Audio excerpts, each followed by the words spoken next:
আসসালামু আলাইকুম। এই যে গরুর কলিজা আনছি, আজকে গরুর কলিজাটা কীভাবে রান্না করতে হয় সম্পূর্ণ প্রসেসটা আপনাদের দেখাবো ইনশাল্লাহ। সবাই আপনারা ভিডিওটা দেখবেন এবং যারা না জানেন তারা দেখবেন এবং যাদের ভিডিওটা ভালো লাগলে লাইক কমেন্ট করে শেয়ার করে দিবেন। এই কলিজা সুন্দর করে ধুইলাম, এখন পানি দিছি, বেশি করে পানি দিয়ে লবণ দিয়ে হলুদ দিয়ে এখন সিদ্ধ করব। হলুদ দিলাম, হলুদ দিয়ে সিদ্ধ করতেছি। সিদ্ধ করার পর শেখার পরে মশলা সব কষাইয়া সুন্দর করে ভুনা করবো। ঠিক আছে, রান্নাটা কেমন হয় আপনাদের সবাই ইনশাল্লাহ দেখবেন। আমি তোমার জন্য কলিজাটা ভুনা করে দিতে পারি। এই দেখেন আমি কলিজা ভুনা করে দিচ্ছি।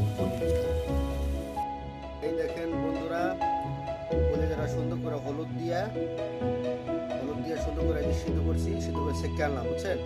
এখন মশলা সব কষানোর পরে এটা দিয়ে ভুনা করে এলাম।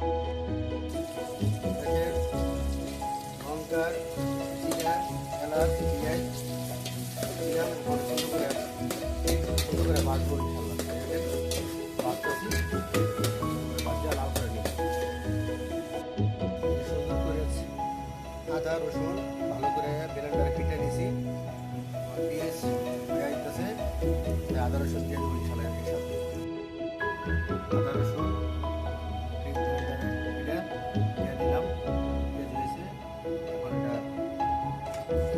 ভালো করে পাতা দেবো যাতে এটার ঘ্রাণটা আসে।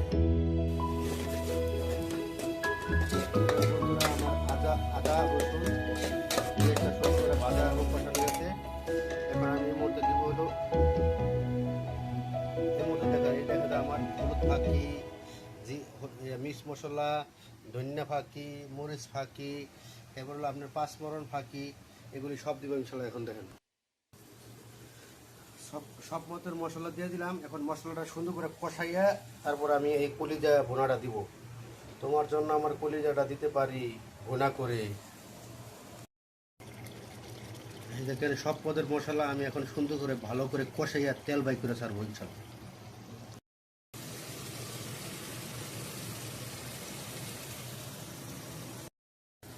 কলিজার বন্ধুরা, মশলা ভুনা হয়ে গেছে, এখন আমি কলিজা দিয়ে দিব।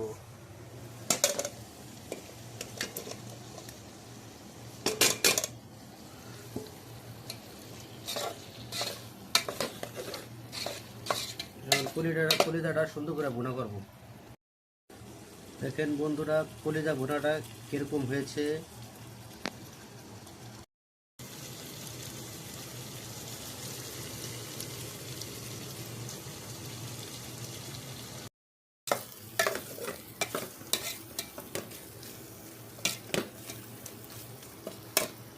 মুর্শিদ ভাই, কলিজা ভুনা, কালা কলিজা ভুনা।